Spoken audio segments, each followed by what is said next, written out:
Warahmatullahi wabarakatuh. Waalaikumsalam.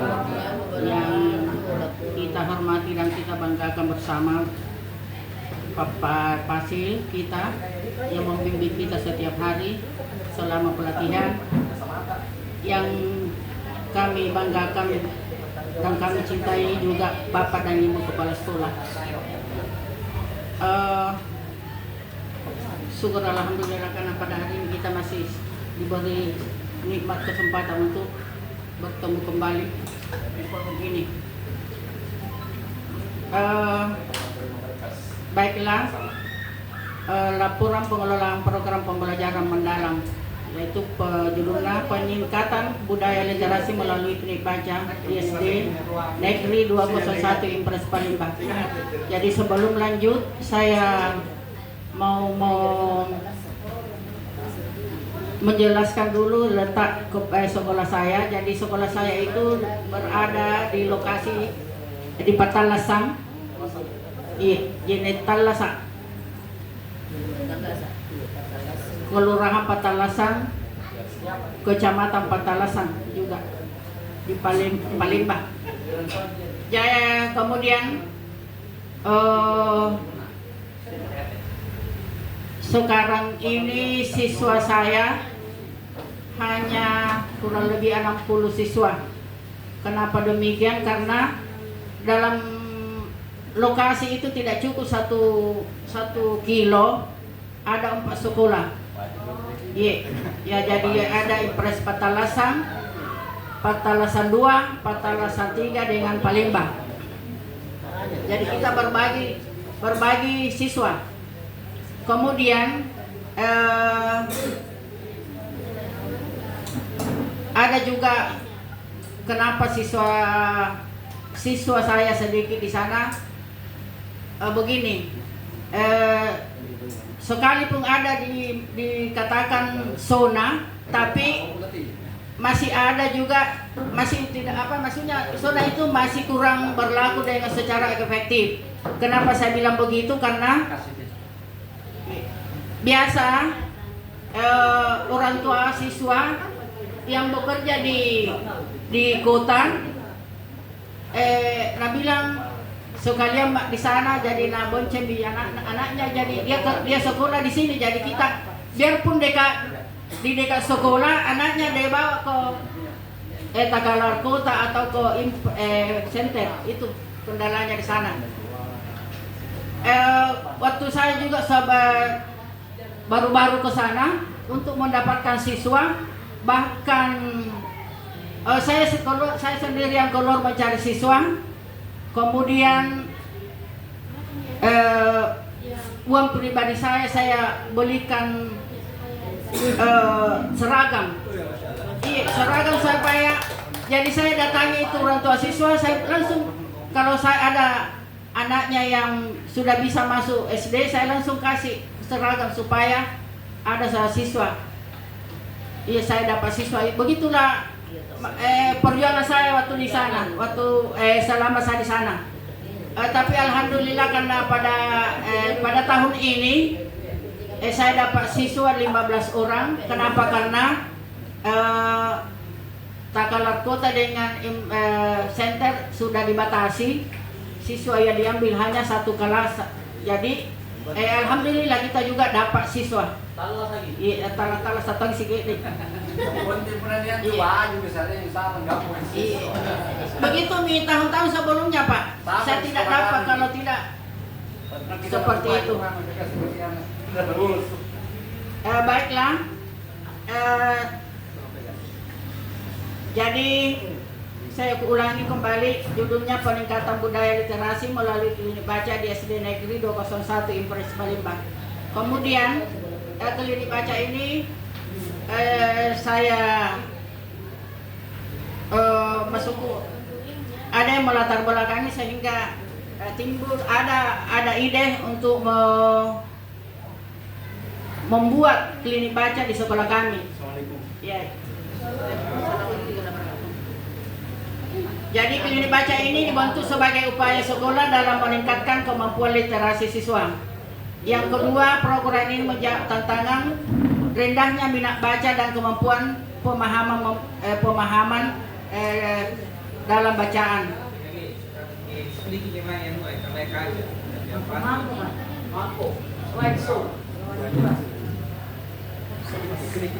Gimana Kak?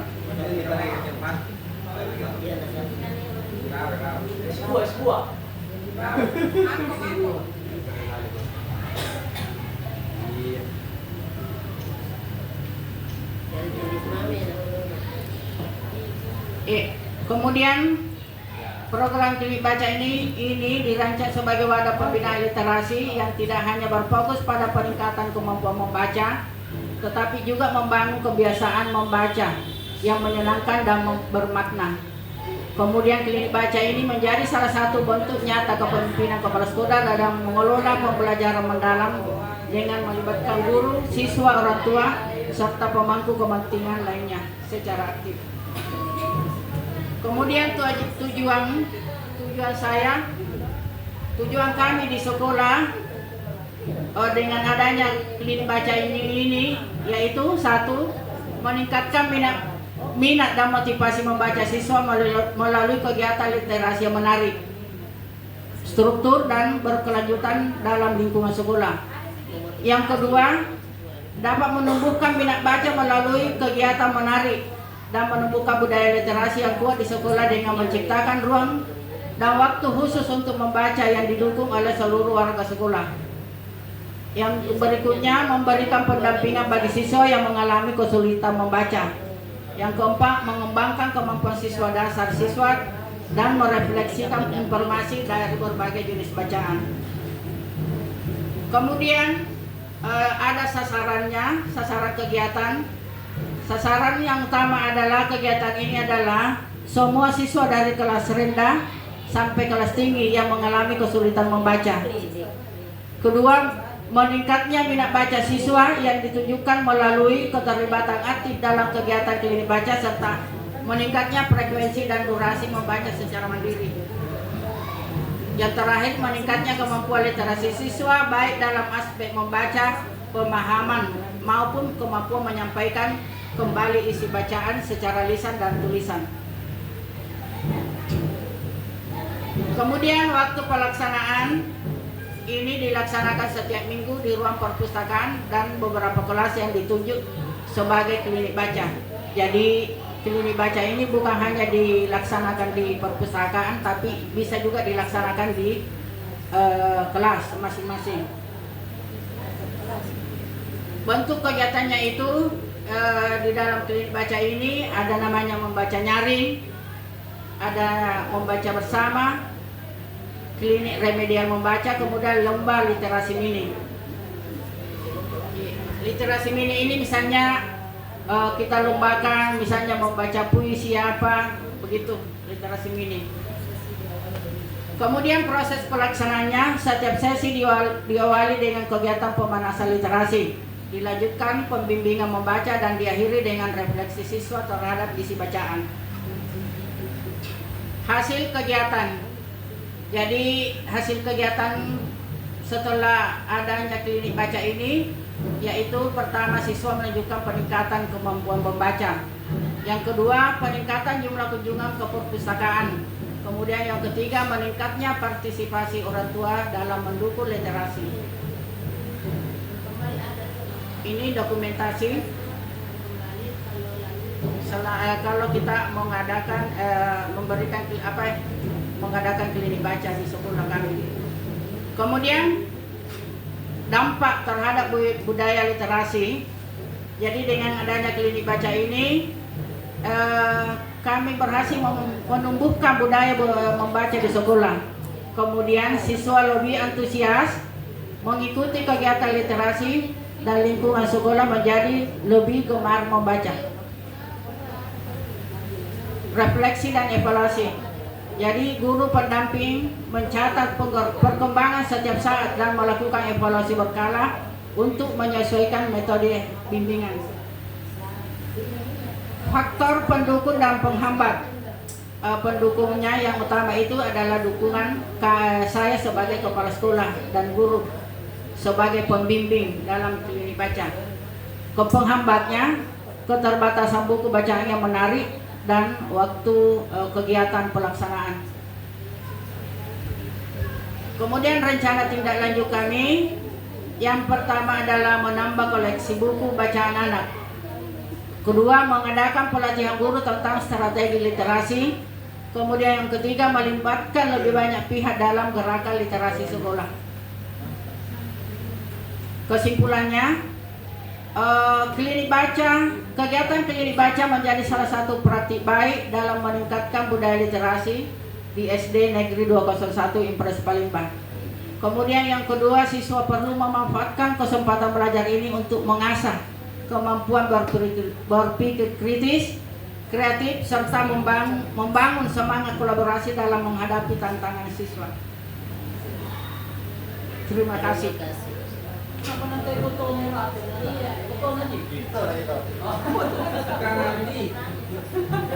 Nenek.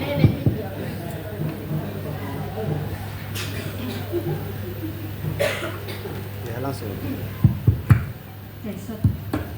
Assalamualaikum warahmatullahi wabarakatuh. Luar biasa tadi apa yang dipaparkan dari Ibu Kepala Sekolah SD Palembang tentang klinik baca. Nah, terkait dengan klinik baca yang dijalankan di sekolah, pastinya ini klinik baca, saya hanya ingin tahu kegiatannya ini apakah dia di pagi hari ataukah di sore hari. Kemudian kalau klinik baca ini supaya lebih terstruktur dan terprogram, pastinya mungkin ada struktur organisasinya. Ya, jadi yang ingin saya tanyakan di sini adalah kapan waktu pelaksanaan klinik baca ini dilaksanakan di sekolah Ibu, dan struktur organisasinya itu seperti apa? Karena ini sangat menarik.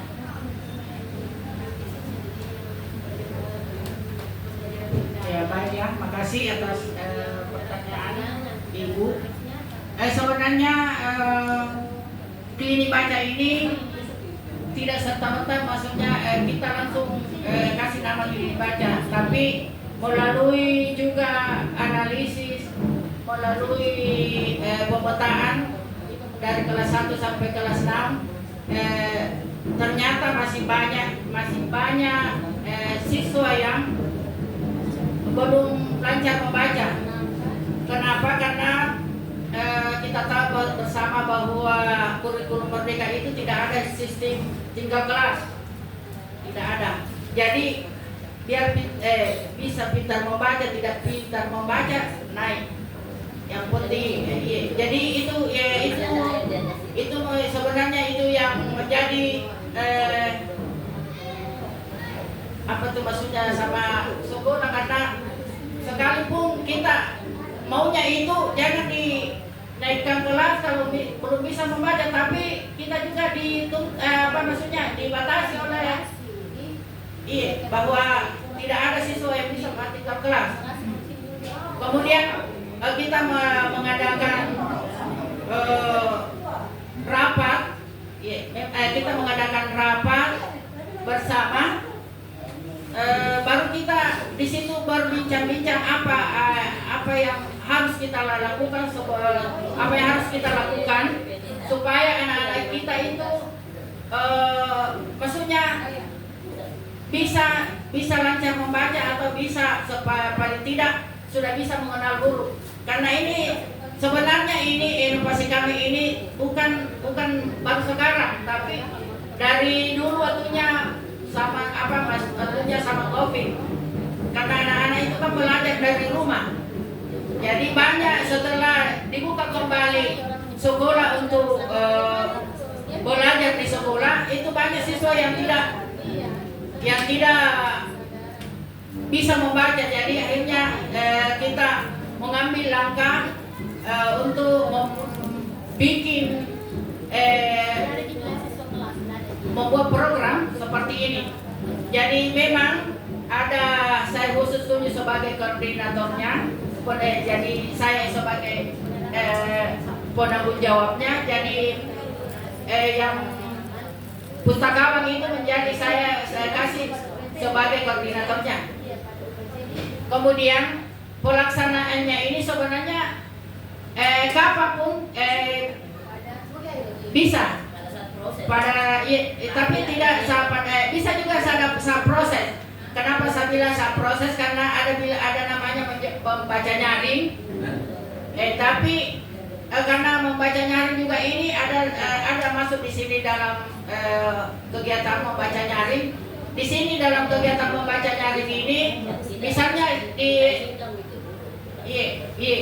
jadi misalnya untuk kelas 1, karena kelas 1 membaca nyaring itu bukan berarti siswa yang membaca, tapi gurunya yang membacakan sebuah buku cerita, kemudian di situ setelah membaca sebuah cerita anak-anak ditanya di mana ceritanya ini, siapa pemerannya, waktunya kapan, kemudian terjadi di mana, itu yang biasa. Kemudian ada anak juga diajak, maksudnya dalam bacaan itu kalau misalnya titik kita berhenti, jadi begitu. Kalau koma harus berhenti sedikit, sebentar. Jadi kemudian ditirukan oleh siswa. Itu kalau itu membaca nyaring.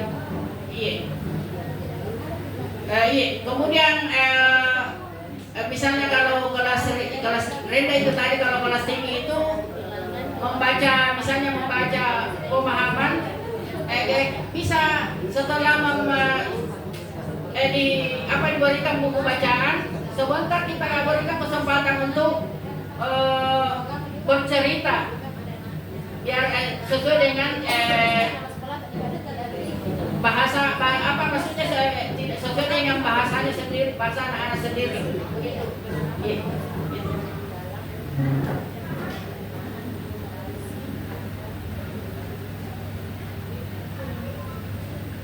Ya, jadi terkait satu program praktek pedagogisnya terkait bagaimana pengelolaan strategi gerakan literasi dalam bentuk program klinik baca.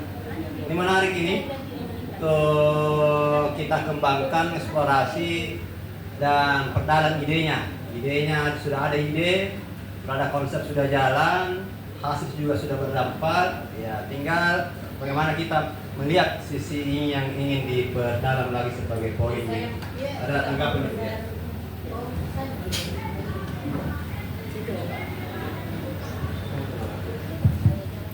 Ya, terima kasih kesempatannya, ini sangat menarik.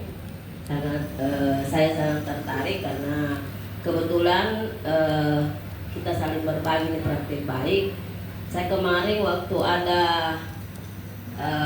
kampus mengajar dan KKN, ini saya fungsikan karena kebetulan untuk membuat klinik baca dan penanggung jawabnya itu belum ada, ya. Kebetulan ada mahasiswa dan ada kami kemarin itu mendata siswa siapa-siapa yang tidak bisa membaca, tidak lancar membaca. Ada juga kategori, ada sudah lancar, ada yang biar huruf dia tidak tahu, dan kami pilah-pilah ya, pilah yang mana paling parah. Kemudian itulah kami kumpulkan dan di perpustakaan. Saya tertarik dengan apa yang disampaikan oleh kepala sekolah SD Palembang ini, bahwasanya anggapan saya klinik baca itu ada ruang khusus, ya. Tapi saya lihat tadi menunjuk beberapa kelas untuk dijadikan klinik baca, ya. Ada tadi Pak, bisa juga dalam kelas, ya. Kalau kami ini kita mau melihat karena kami ini juga mau adopsi, karena saya juga pernah mengalami seperti itu. Alhamdulillah dari berapa bulan itu mereka dilatih khusus, waktunya mereka itu sudah diizinkan memang sama gurunya, tidak usah masuk belajar. Kita memang permantap dulu ini dia membacanya, apalagi yang parah, ya memang tidak bisa membaca. Nah ini kita memang ambil memang di gurunya, bahwasanya dia tidak masuk nih untuk pelajaran. Tapi ini hambatannya ini anak-anak terkadang dia tidak mau datang, dia malu. Ini juga kita bisa berbagi. Apakah ketika anak-anak sudah didata seperti itu, apakah mereka mau untuk dikhususkan belajar di misalnya di klinik itu? Ini bertukar pengalaman karena kemarin kami itu setelah didata siswa-siswa yang tidak bisa membaca, hanya beberapa orang, ada kemarin 20-an lebih dari kelas 7, 8, 9 di sekolah saya. Dan setelah di kelompok-kelompok, memang ada yang sekitar 10-an itu yang agak parah, memang biar menyambung-nyambung huruf tidak bisa. Ada yang sudah bisa menyambung huruf, tapi kalau bacaan dia tidak bisa menyambung. Dan ada memang yang artinya tanda-tanda baca dia tidak tahu, agak-agak bisa menyambung. Jadi ada 3 klasifikasinya. Kami sudah atur di alhamdulillah yang klasifikasi ketiga ini yang kurang lancar setelah diadakan ini bimbingan sama yang kampus mengajar dan KKN, alhamdulillah sudah bisa. Tapi ini memang yang memang tidak bisa membaca dan memang dia tidak mau masuk, yang selalu mau kalau dipanggil masuk di perpustakaan itu bolos. Ini yang susah memang karena memang tidak ada dia semangatnya, tidak ada keinginannya untuk mau membaca, dan yang dia inginkan itu dia hanya untuk main bolos. Dan inilah tantangan kami yang kami hadapi di sekolah. Itu yang menjadi tukar pengalaman dan menjadi pertanyaan saya buat bagaimana cara mengatasi ini. Terima kasih.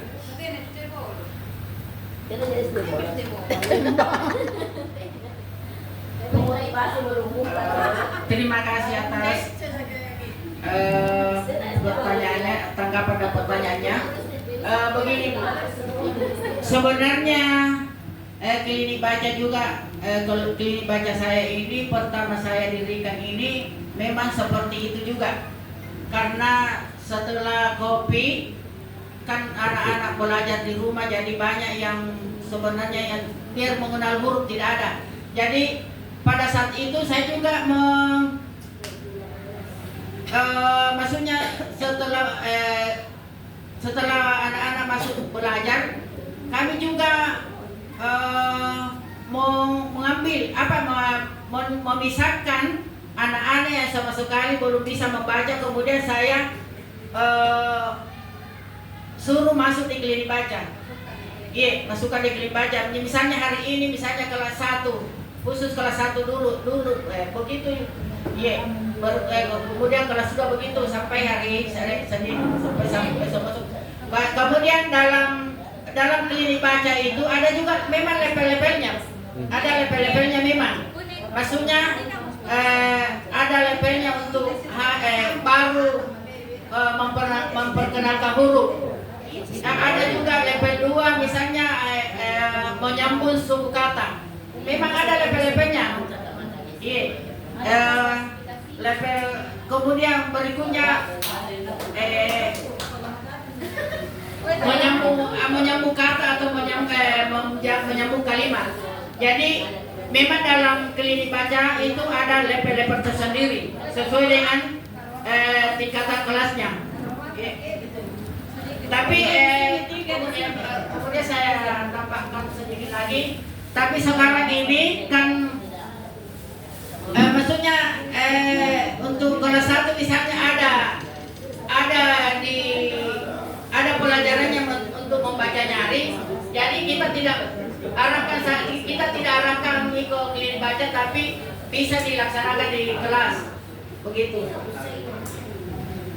Bisa. Silakan juga. Jangan sedikit. Diperdalam saja.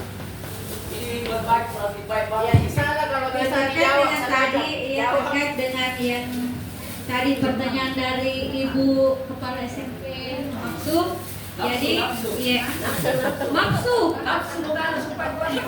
Iya. nafsu pulangnya nafsu. Salah ini. Jadi kita, ya. Jadi kalau saya di sekolah itu dari kelas 1, 2, 3, jadi kelas 4 itu saya wajibkan dan saya harapkan memang untuk kelas 4 harus pintar membaca. Bagaimana caranya? Ya, karena kenapa? Karena di kelas 4 itu kita sudah mau memulai melatih asesmen. Iya. Makanya saya juga di sekolah itu saya ambil lagi tambah lagi jam pembelajaran TIK.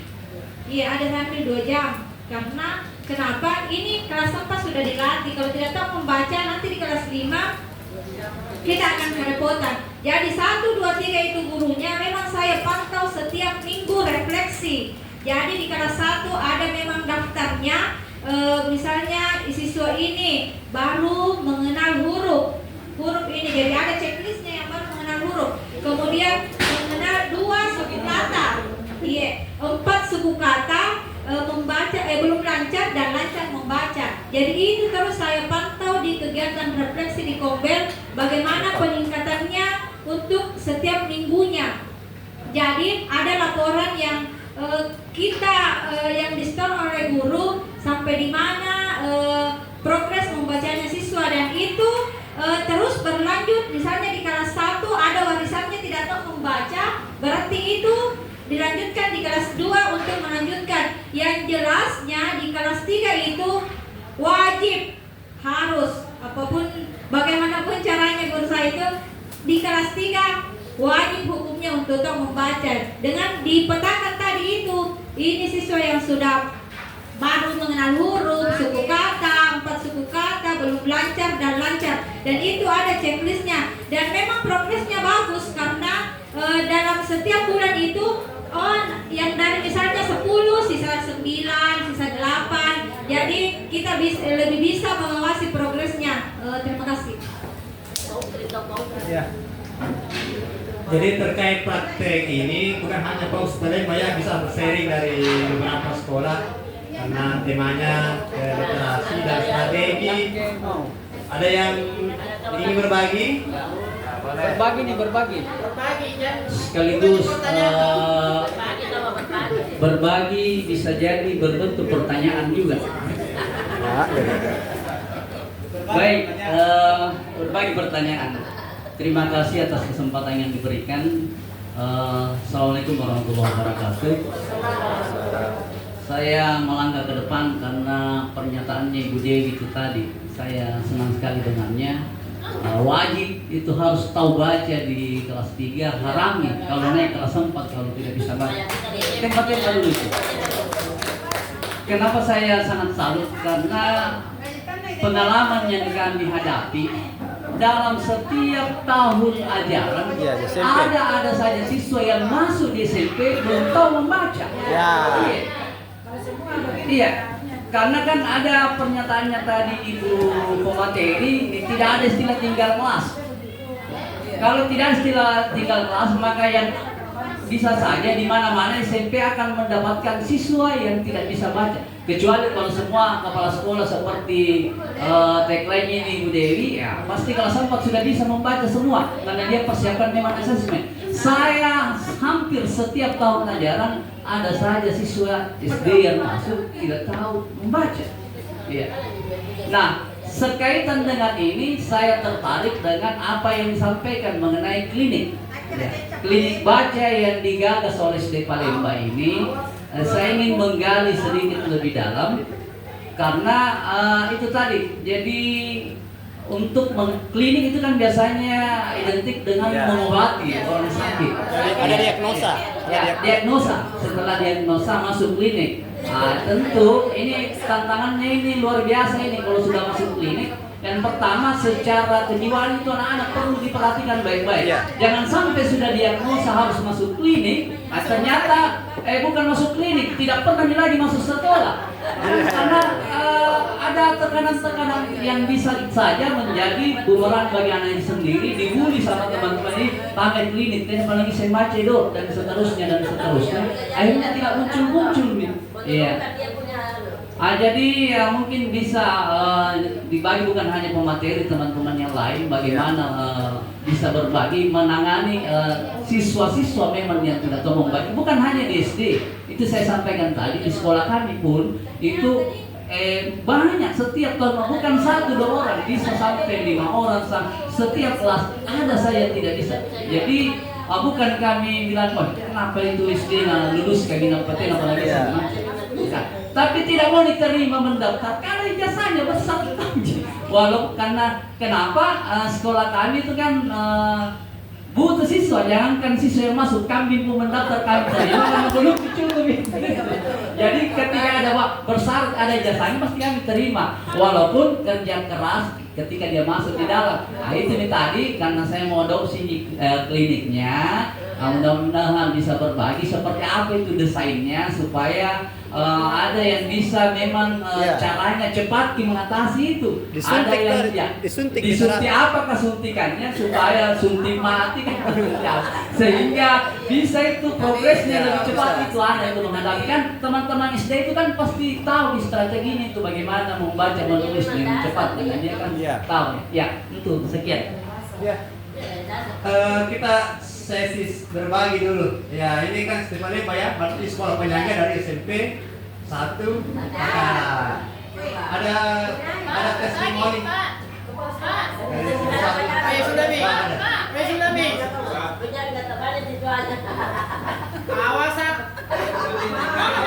Terima kasih. Assalamualaikum warahmatullahi wabarakatuh. Si jujur-jujuran neng. Si jujur-jujuran Pak Sri. demi ilmu pengetahuan. Soalnya saya Pak Aksan terlalu banyak dari SD Palembang pulang ke siswa. Ya. Saya ingin supaya hari ini saya mendapatkan jawaban yang benar dan tepat dari kepala sekolahnya. Kenapa? Karena setiap tahun yang terbanyak siswa yang saya terima dari SD Palembang. Namun terkadang juga mohon maaf Ibu Kepsek, saya mau tahu bagaimana proses klinik di sekolahnya. Apakah terjadwal khusus di dalam pembelajaran atau di luar pembelajaran, atau memang guru itu tinggal mengajar siswa yang belum tahu membaca. Kenapa? Karena setiap ada dari SD Palembang kan semua lah, tapi ada di antara beberapa itu yang tidak tahu membaca. Di mana sekarang? Lebih banyak yang dapat ranking di SMP. Di mana sekarang? Saya juga sekarang gitu ada literasi membaca di sekolah, ada pojok baca. Namun saya juga seperti apa yang kita lakukan semua, bahwa memilih siswa yang belum tahu membaca, yang belum lancar membaca, dan belum tahu mengenal huruf.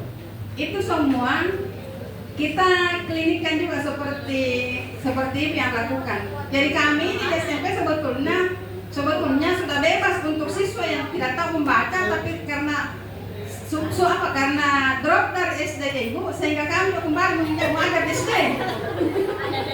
Itu tandai nih. Mudah-mudahan Ibu untuk kedepannya tidak tinggal lagi di Palembang untuk tidak menandai saya. Mudah-mudahan ada sekali untuk pindah. Ke poin. Saya ingin mendengar langsung dari Ibu bagaimana trik Ibu yang dilaksanakan di sekolah dengan adanya klinik membaca, sehingga masih ada yang tidak terjadi siswa Ibu lepas dari SD kembali ke SD dan itu tak kalah. Terima kasih. Assalamualaikum warahmatullahi wabarakatuh. Jadi sebelum closing komitmen statement dari satu kali ya, kita beri dulu karena ini sesi berbagi nih. Ya sangat seksi nih, keras itu. Jawa di Romo. Jangan dulu, kata dulu. Jawa di Romo. Sabar. Satu kali jawab untuk semua. Semua materi tidak kata seksi, ini seksi. Assalamualaikum warahmatullahi wabarakatuh. Waalaikumsalam. Jadi menarik bahasannya Ibu ini. Beliau punya klinik baca. Kalau di sekolah kami ada namanya bengkel pai. Oh, bengkel pai. Jadi ini keherantuan. Kalau Ibu istilah kedokteran klinik nekeri sekolah Istilah montir. otomotif. Bengkel pai. Kenapa nih maksudnya penting kamu anak-anak kajian? Aku ningsing aja Pak. Iya. Kalau tadi kan ningsing aja, SMP ningsing aja. Sehingga bakal mengambil air wudhu, tak balik-balik Jadi, cara sholatnya. Jadi dia itu habis pulang memang sudah mendeteksi memang di awal masuk nanti ngaji apa. Kemudian dalam proses pembelajaran ada anak yang tidak bisa ibadah praktis, baru dikumpulkan, baru bagian ibu ini jadwalnya. Jadi pemainnya ada 15 orang, yang 5 orang di tangan ibu ini dan dibuatkan jadwal rutinnya. Dulu itu habis duhur, karena ini kuliah ini kemungkinan habis asar maghrib. Jadi artinya dibuatkan jadwal khusus dan program khusus Dan ada ruang khususnya memang. Ada di belakang satu kelas dulu tuh yang tidak cukup masuk. Akhirnya dipakai untuk bengkel pagi. Kemarin waktu minggu Jadi nggak di musala Pak, ini nggak sekarang saya pindahkan ke musola Pak. gitu. Karena itu yang ruangan dulu 6 BK ada nih tambahan siswa sekarang yang dulu kan kurang masuk 7 kelas, sekarang di 8 itu terpakai. Saya pakai problem di ruangan, tapi ya mau diapa harus dahulukan dulu siswa. Tapi di basecampnya dipindahkan ke musola. Nah itu yang menarik memang. Cuma itu istilah tidak naik kelas bagian saya pikir memang harus dipertimbangkan sekarang kita di sekolah-sekolah. Iya. Kalau memang tidak layak ya, kita abang kasih kita SMP. Sekarang bisa Iya, karena oleh ini kan kita ini ceritanya mami gigi 3, gigi 4.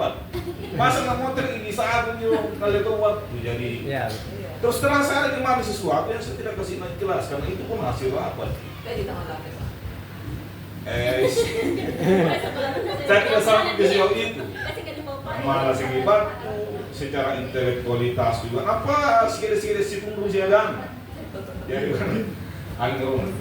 Di sana orang, ya di bengkel ini orang si tahu kapan. Iya. Emang. Jangan aja bunda, ini pemanasan. Jadi mungkin ini kita diskusikan sama-sama istilah naik tinggal itu karena balas itu SMP ya bunda ngajar kipu yang BCD balas seperti itu. Wabillahi taufiq hidayah. Assalamualaikum. Waalaikumsalam. Kau masih pun kayu nih. Ya. Iya. Bismillahirrahmanirrahim. Assalamualaikum warahmatullahi wabarakatuh. Waalaikumsalam. Sangat menarik sekali apa yang disampaikan oleh pemateri dan teman-teman yang telah berbagi di forum diskusi ini. Nah, kalau dari saya bagus dengan cara trik yang Ibu lakukan, khususnya dari SD Palembang, SD Balang, SMP yang bengkel Pai tadi. Lesong. Ya. Nah, ini jadi sebelumnya itu dipeta-petakan ya, mana siswa yang sudah baru mengenal huruf, mana yang sudah bisa mana yang sudah bisa menyambung satu suku kata, mana yang membacanya masih agak lambat dan yang sudah lancar. Nah, menurut saya pemahaman peserta didik ini berbeda-beda, tergantung dari kemampuan untuk menyerap bacaan itu sendiri. Misalnya begini, dan bahkan ada siswa juga yang sudah misalnya setelah selesai membaca dia bisa menceritakan kembali apa-apa yang telah dibaca tadi toh. Ya. Nah, seperti itu. Mungkin ada level-levelnya tadi seperti yang Ibu jelaskan di atas. Nah, tapi tidak bisa juga kita pungkiri bahwa kemampuan anak dalam membaca itu memang ada anak yang berkebutuhan khusus. Jadi harus kita pahami juga ini. Tidak bisa kita langsung paksakan bilang harus pintar membaca. Nah, anak berkebutuhan khusus, khususnya di kompetensi membaca ini ada namanya disleksia. Nah, jadi disleksia itu memang dia lambat. Bahkan untuk hurufnya biasa tak balik-balik. Biasanya huruf B itu terbalik D-nya. Iya. Jadi memang ada siswa itu, iya, ada anak yang berkebutuhan khusus, memang dia lambat di kompetensi membacanya. Jadi harus dia kita pahami di sini. Bisa langsung bilang, iya. Tapi kan ada kompetensi-kompetensi tertentu, misalnya kalau bisa misalnya tadi yang terbalik-balik hurufnya toh, kalau bisa menulis huruf dengan benar, perlahan-lahan. Jadi memang ada anak itu yang lambat membacanya. Ya, jadi mungkin untuk yang ini, yang kompetensi membaca, yang dalam peningkatan literasi ini, dipahami juga. Jadi ada memang itu instrumen-instrumennya dulu untuk mengetahui bahwa anak ini memang dia berkebutuhan khusus di lambat membacanya, baru ada treatment tertentu. Iya. Iya, jadi ada jadi dia itu karena saya juga pernah ikut itu pelatihan guru pembimbing khusus ya. GPK. Ya, yang GPK dulu tahun 2020 dan ya, jadi dia memang anak-anak yang berkebutuhan khusus ini utamanya tadi memang ada anak yang ABK untuk disleksia itu. Iya. Ada yang numerasi, ada sampai yang sindrom itu kita pelajari, yang Down syndrome kita bahas di situ. Iya. Jadi untuk RPP-nya, rencana pembelajarannya itu tidak sama dengan anak normal pada umumnya. Jadi RPP-nya itu dimodifikasi. Jadi pembelajarannya, kompetensi di pembelajarannya itu dimodifikasi. Misalnya kalau dia mampu nih misalnya mengeja, misalnya dia kompetennya agak dibawa dengan anak normal pada umumnya. Misalnya kalau temannya sudah bisa menceritakan kembali apa yang telah dibaca, ini misalnya untuk kelas tinggi 456, dia baru misalnya membaca lancar atau membaca ini, ya jadi begitu harusnya kita pahami. Jadi ya mungkin itu sedikit ya pengalaman. Ya, terima kasih. Assalamualaikum warahmatullahi wabarakatuh. Di video ya. Ya, jadi tentunya terkait dengan literat ini, kalau kita kaji secara mendalam bagaimana literasi, kan dua ya, ada yang secara tertulis, ada yang secara oral. Jadi kecakapan berbicara juga itu bagian literasi. Ya, sebetulnya. Ya, jadi terkait yang kita tanyakan, ya bagaimana sih, apakah bisa seseorang yang tidak bisa membaca menjadi sebab kita tinggal jelaskan. Ya. Kita lihat, kalau di pedoman pemberian asesmen DPA itu opsional terakhir, tapi dia pada proses ya. Nah, kita ini dulu karena sama sekali ya. Iya. Kembali ke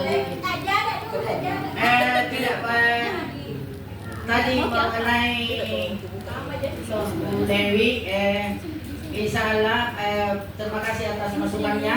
Insya Allah saya akan sampaikan juga di sekolah saya. Maksud saya begini, dulu itu literasi saya maksudnya tidak ada komitmen bahwa harus di kelas 3 atau di kelas 4 harus sudah pintar membaca. Jadi insya Allah saya mulai hari ini, insya Allah saya akan juga Jadi bukan hanya SPMI yang ada komitmennya, membaca juga di kelas itu. insya Allah saya juga akan lakukan di sekolah kami. Kemudian mengenai tanggapan kepala sekolahnya SMP 1, begini, itu kan kemampuan seseorang dalam hal membaca itu berbeda-beda. Begini, ada itu bahkan maksudnya begini, biasa di SD itu ada memang begitu bilang tidak tahu membaca, tapi setelah naik ke SMP baru bisa membaca. Kenapa saya bilang begitu? Karena begini itu perkembangan anunya itu maksudnya berbeda-beda. Masuk biar sekarang bukan main agana tuan mana di pangkulu, mana barang di pangkulu, mana di pemegang kelas, tidak matulung akan, tidak matulung na apa yang maksudnya. Tapi iya, bisa jalan yang mereka jalan, macam doi tapi pernah doi kamu dari mana? Iya biasa begitu. Tapi nanti di SMP baru, tapi biasa juga orang begitu naik di SMP pintar nih, bahkan lebih berhasil lagi cepat dapat pekerjaan daripada orang yang biasa begitu, ada biasa pengalaman. Jadi kemudian mengenai ini kan literasi, peningkatan budaya literasi. Dulu itu terus terang begini, literasi dulu itu pengertian kita, mungkin kita sama-sama bahwa pengertian literasi itu hanya membaca. Iya, tapi sekarang pengertian literasi itu semua yang bisa dipandang itu termasuk literasi. Iya, semua begitu. Bahkan bisa menjadi literasi ini. Karena kita bisa menanyakan kepada siswa, apa ini berbentuk apa ini nak? Semua bisa kami berbentuk apa ini? Itu kan sudah literasi. Maksudnya bisa mendistribusikan. Iya. Begitu. Jadi maksudnya daun-daun apa sudah pohon-pohon sudah bisa mendistribusikan bahwa pohon itu ada akarnya, ada batangnya, itu sudah literasi. Iya, jadi bukan hanya literasi, bukan hanya untuk membaca saja, tapi semua yang ada di sekitar kita itu masuk literasi. Iya, begitu. Sudah begitu. Jadi sudah bilang kayak. Ya, luar biasa presenter kita kali ini. Selain seragam yang cerah, ternyata inovasinya, inspirasinya juga secerah warna ungu. Seperti yang disukai sih. Gimana sebenarnya supaya masuk video nih? Kayaknya baru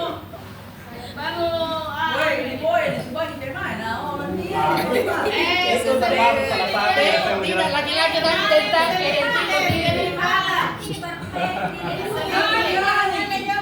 Jadi kalian yang Kasih makan di bakso sebentar. iya di situ di belakang. Di samping. Kalau minta kerja Pak.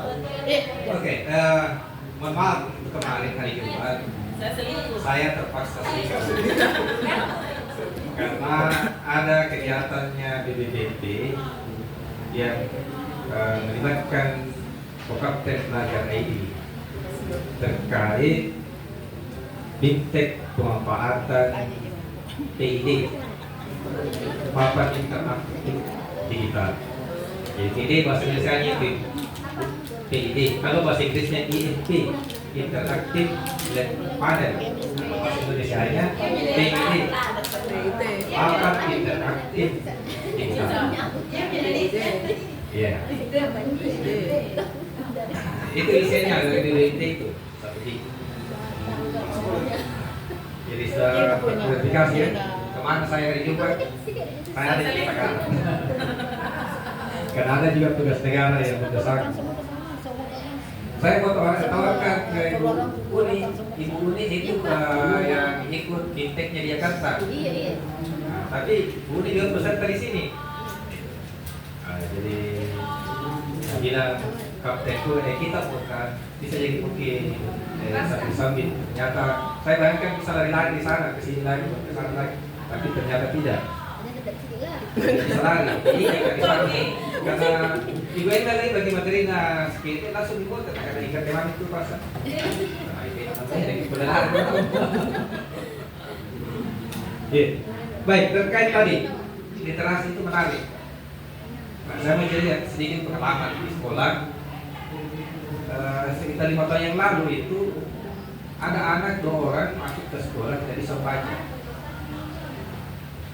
Karena saking semangatnya kami menangani itu, bahkan saya berikan buku anak TK yang pertama suruh. Dua-duanya kita berikan pelajaran yang sama di forsir. Pulang sekolah teman-temannya dia dikasih tinggal. Hasilnya apa Bapak Ibu? Yang satu lanjut sekolah, yang satu putus. Itu artinya penanganan kepada anak yang tidak bisa membaca itu harus melalui asesmen. Apa penyebabnya dia tidak bisa membaca? Seperti tadi dikatakan Ibu Yuni. Bisa jadi yang tidak membaca itu, dia tidak bisa membaca itu, dia mengalami yang namanya disleksia. Jadi beberapa tahun berikutnya kami dapat lagi itu kan saya tidak forsir lagi. Karena itu kalau dipaksa dia harus pintar sekali berhenti. Seperti tadi bahasanya digaji. Iya. Jangan-jangan kalau dikasih masuk di klinik itu jadi bahan kuliah buat dia dan teman-temannya. Jadi harus hati-hati di penanganan anak yang tidak bisa membaca. Tahun ini rekor karena ada 7 orang dari 30 orang yang masuk itu tidak bisa membaca. Nah, sebelum sampai ke situ saya mau cerita dulu yang tahun berikutnya itu ya, 2 orang juga kami biarkan. Kami tidak beri intervensi khusus. Kami biarkan dia ikut belajar. Kalau ada bahan bacaan dikasih, jadi bukan teks dia, tapi by rekaman. Jadi rekaman suara, gurunya berekam, ya auditori, berekam suaranya melalui handphone. Dia juga memberikan tanggapan melalui handphone, melalui rekaman suara. Misalnya tugas, dikasih tugas pakai rekaman suara. Tapi kalau angka-angka dia bagus.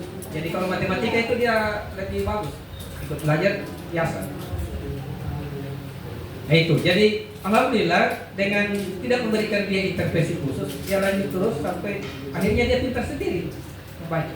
Dia tamat nih tahun ini, bahkan dia lanjut ke SMK yang satu lanjut ke SMA.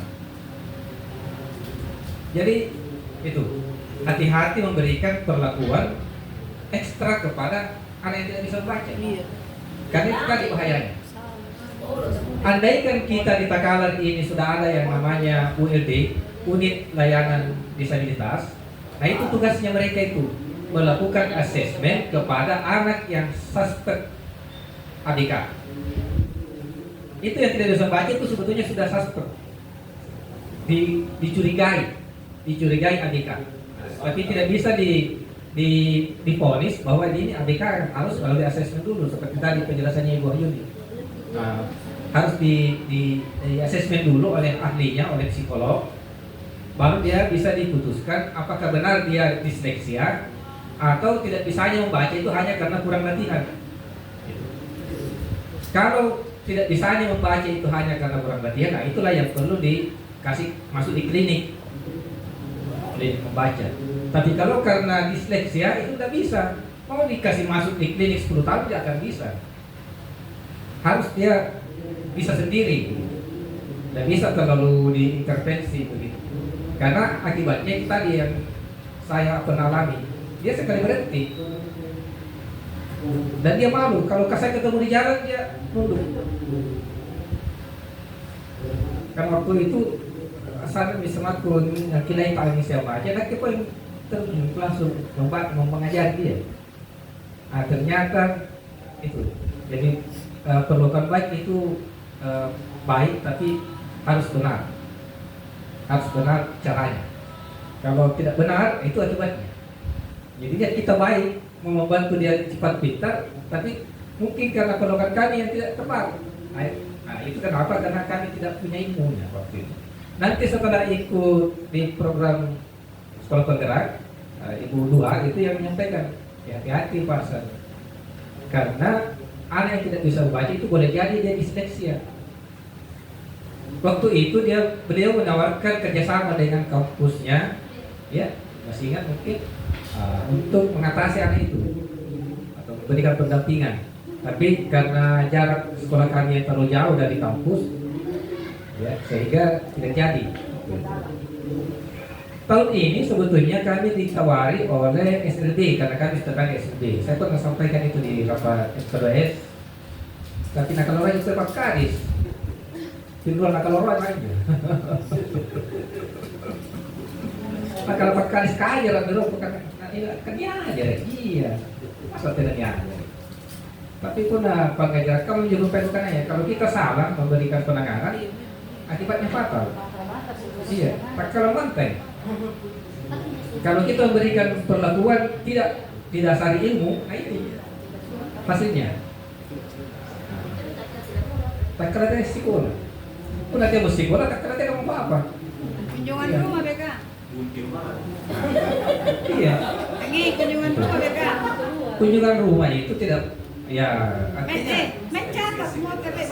Iya, artinya itu kan biasa, tidak juga memberikan. Kalau memang kita salah penanganan, mana pempis, itu jadi goyang. Banyak goyang malah. Tapi karena itu, kok ninja rasa sisir ya di dalam dirinya, sehingga dia tak kalau ini kayaknya bapak anak pandangan tumbak, kalau ini minat bapak anak tumbak. Ini baik pengalaman. Jadi itu saya katakan hati-hati. Ini programnya bagus, tapi itu tadi tetap harus berhati-hati, jangan terlalu memaksakan dia harus pintar. Gitu. Nah, karena bisa berakibat sebaliknya dinilai sekolah gini sekolah. Kemudian terkait masalah tinggal kelas, tadi Ibu Agi mengatakan kurikulum merdeka mengharuskan naik kelas. Tidak begitu. Namanya merdeka itu merdeka, tidak ada keharusan. Itu. Jadi di kurikulum merdeka atau sekarang namanya kurikulum nasional itu penentuan kenaikan kelas dikembalikan ke masing-masing satuan pendidikan. Dari dulu begitu. Hanya dikatakan ada catatan. Menurut penelitian, tinggal kelas itu lebih banyak mudaratnya daripada manfaatnya. Ya, menurut penelitian bahwa tinggal kelas itu bukan solusi. Anak tidak akan menjadi lebih baik setelah dia tinggal kelas. Bahkan kemungkinan dia putus sekolah itu lebih besar. Karena dia akan sama-sama dengan anak-anak yang di bawah usianya. Itu pertimbangannya sehingga itu tinggal kelas itu tidak disarankan. Meskipun boleh, tidak dilarang, hanya tidak disarankan. Karena artinya kalaupun ada yang harus atau terpaksa harus ditinggal kelaskan, harus melalui terlebih dahulu harus melalui pendekatan. Kita namanya bayi kan menekan kondisi tanah. Menurut guru-guru begini gitu masih banyak. Tidak keberatan jadi kira-kira kalau tetapi dulu kita di kelas 7 misalnya. Jadi kapan karena bernegosiasi dulu dengan yang bersangkutan dan dengan orang tuanya. Ya. Kalau misalnya dia bisa menerima dengan baik, tapi pun ada unsur penolakan ataupun kalau perlu ya kasih, misalnya dia mau pindah kasih naik. Iya, dikasih naik. Saya biasa terakhir ini saya juga ada yang begitu. Yang saya ada guru tiap tahun, saya tidak pernah masuk kelas kalau pelajarannya. Jadi wajar dia tidak mau kasih nilai. Nah, jadi saya sarankan ke orang tuanya, pindah lagi, kita di sekolah lagi gampang, pindah lagi baru dikasih naik. Iya, jadi pindah nih ke kedua poli. Asal biasa ya, pemantau aja pada sekolah aku yang itu siapa balas saya. Jadi kan nanti dia jaga pasti balap panas lagi. Iya berbagi. Enggak naik. Kalau nasari saya dengan besar yang luar. Jadi itu ya mengenai tinggal kelas itu. Jadi tidak ada yang harus. Semua dikembalikan ke satuan pendidikan dan itu tadi hati-hati membuat anak tinggal kelas karena itu dampak psikologisnya kepada yang bersangkutan berat. Kalaupun ada, ya kasih opsi mau dipindah atau bagaimana. Dia berpindah jadi dia tetap supaya seakan-akan dia tidak merasa diusir. Hanya kalau sini kita, kalau jadi kelas sekarang belajar bersama teman-teman Pak. Itu anak-anak ini pokoknya kasih tinggal. Kemudian terakhir tadi kita dengar dengan ada tadi terakhir itu hambatannya terkait buku yang kurang ya. Itu saya sarankan pakai itu rumah pendidikan. Di dalam itu banyak sekali buku bacaan anak. Iya. Jadi kalau buku fisik tidak ada solusi pakai buku digital. Ada di rumah pendidikan, di situ bahan bacaan sangat banyak di situ.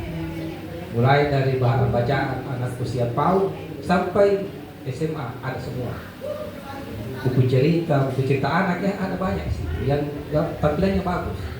Nah, jadi itu bisa jadi solusi untuk mengatasi kekurangan buku fisik di sekolah. Nah, itu ya, jadi manfaatkan itu rumah pendidikan di ruang murid.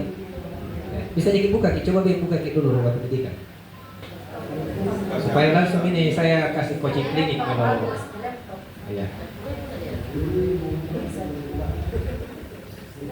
Dan nanti sampai di sekolah sampaikan sama guru tak bahwa keterbatasan buku fisik itu bisa diatasi dengan ruang murid. Ruang murid. Ya, itu silakan dieksplorasi di situ. Ada sumber belajar, ada bahan bacaan dan sebagainya. Iya, ada semua di situ. Kantor pada itu dijakitkan juga. Cuma, alhamdulillah. Ya, jadi saya kira itu. Ya, iya, sakam banyak. Sama-sama. Jadi ada semua di situ. Jadi silakan dimanfaatkan itu, dan itu buku aplikasi resmi dari kementerian. Jadi semua buku yang ada di dalam itu semua melalui proses kurasi dari Kementerian Pendidikan Dasar dan lain.